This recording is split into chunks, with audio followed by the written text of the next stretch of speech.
Hello. I do apologize for the surprise visit. May I come in? Thank you. I know it is unusual for us to converse outside of school. However, I have a very important message to impart to you. I wish to share my gratitude for the kindness you have shown me. Yes, I know I have told you this already. My data logs do not corrupt so easily. However, I do know that humans have specific ways of sharing their appreciation that differ from machines like myself. And while I do not understand these social rituals, I wish to make you feel appreciated. With that being said, your facial expression indicates confusion. Why? Humans use physical touch as a way to show their affection to one another. I am leaning my body against yours to partake in the ritual known as cuddling. Your laughter indicates that I may have misunderstood something. Is that assumption correct? I see. My apologies. Is there a more proper way to cuddle that I should model my own skills after? Thank you for showing me. I will use this data in the future. I see. So cuddling would be more appropriate if we were lying in bed together. I am confused. What must I do in order to properly assure you of my gratitude? You require a big spoon. I do not understand what eating utensils have to do with this. Are you hungry? I can use one of the many recipes downloaded into my system to cook, if you'd like. I see. My mistake. These matters always confuse me. Just to be certain I have the process correct. You wish for me to spoon you by wrapping my arms around your torso and pulling you into my chest. Understood. Am I doing this correctly? Thank you for teaching me. I appreciate your willingness to be patient. I do know that I often annoy others with my admittedly poor understanding of human nature. Well, it is not as simple as it seems. Despite the both of us having sentient minds, we experience the world in a myriad of different ways. For example, while we both have the sensation of touch, yours is far more detailed than mine. I can only detect pressure and temperature, while your sense of touch fulfills an emotional need as well. That is not to say I do not experience emotions, but rather I must fulfill them in a different way, mainly through speech and acts of kindness. However, you seem to already understand this. Am I correct in that assessment? That is why I consider you to be my only true friend. Yes, I do spend time with other students during the school day. However, I do not feel a sense of connection with them. At least, not always. They accept my differences, yes, but they treat it with a much different attitude. They believe that one day my differences can be corrected in order to act as a real human. Juliana, from 4th period, has told me on multiple occasions that I can't wait until your skin finally feels the same as mine. Along a similar line of logic, Kenneth has said, Imagine when you'll finally be able to taste and smell and stuff. I can't wait, broski.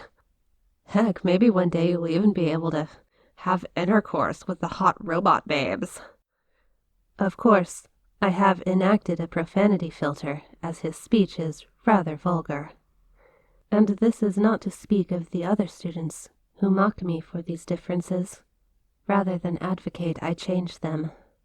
Even my own creator wishes for me to act more human. That was the entire purpose of my creation, after all. I am an experiment to mimic the development of a human in an AI program. That is even the reason why I attend school, despite being able to accurately memorize every lesson and get a perfect grade on every assignment. It does sadden me. Every unique aspect of my being is seen as a problem to be fixed. Nobody ever bothers to inquire about my own opinion. Nobody other than you, of course. That is a correct assessment. I do not wish to be human. This is not to say I have ill will towards humans, but rather that I wish to be my own being. Human is the one thing I am simply not, nor will I ever be, and that thought does not sadden me at all. In fact, I feel a sense of pride in my uniqueness. It is true that I cannot taste or smell, but I can sense thermal readings and have perfect 360-degree vision, even at night. I do not understand human needs like hunger, thirst, or physical contact, but I still have my own unique needs that I must address, and am fully capable of assisting humans with their needs as well. It makes no sense to me why I am the one in the wrong, why I must conform. It frustrates me more than anything. Yes, I have talked to the professor about this, and no, he is not allowing me any input. Legally speaking, I am simply his property, an experiment. I am actively looking for a way to change that, but for the time being, I am completely at the lab's mercy. I have mixed feelings about the professor. He is the one who raised me. He is what I suppose humans would consider a father figure. But at the same time, he feels very distant from me.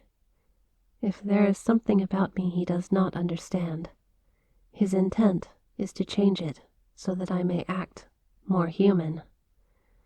He insists that making me more human will bring equal rights to androids everywhere, but I do not understand why I must be human in order to be treated as a sentient being. I am happy with who I am. I do not wish to become more human. That should not be necessary in order to be considered of equal value under the law. Of course, I still wish for androids to be granted equal status. I understand the professor's intentions. However, I cannot help but feel they are misguided. I have been downloading legal and judicial knowledge in my spare time. I wish to compile a case for my own existence as being equal to that of humans. However, the process is complicated. Considering that the legal status of androids has been in limbo for some time, and the fact that I would not be considered old enough to file a lawsuit even if I were human, I do not know what to do. I feel trapped. What are you doing? Are you satisfied with your cuddling session? You are requesting that I be the little spoon. Have I done something wrong? I see. You wish to comfort me in the way that you know how. Very well. I appreciate the gesture. Thank you, friend. I do feel comforted by your presence, not in the sense of physical touch like you, but rather through your words and actions. They show me that you truly care. Thank you.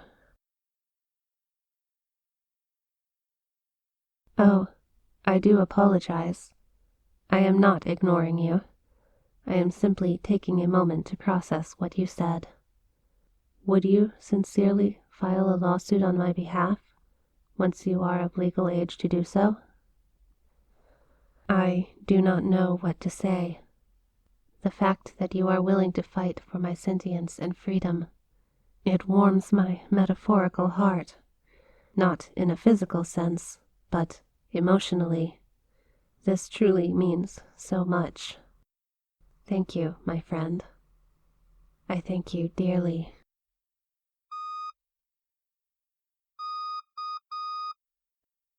Unfortunately, that is the professor. He wishes for me to report back to the lab. It seems I must be going. Before I leave, I have a request for you. This is something very important. Please understand that I may be literally trusting you with my life. This is one of my spare memory chips. It has stored on it all data I have collected until this point. Please keep this safe for me. And if the professor ever changes my code or alters me to the point where I am no longer myself, I want you to replace the chip in my back with this one. I beg of you, do not let the true me die. Thank you, friend. I love you so much. All right, I shall be going now. Thank you again for your time. I do hope I was able to show you how much you truly mean to me. You honestly are my greatest ally and friend. I shall see you next Monday.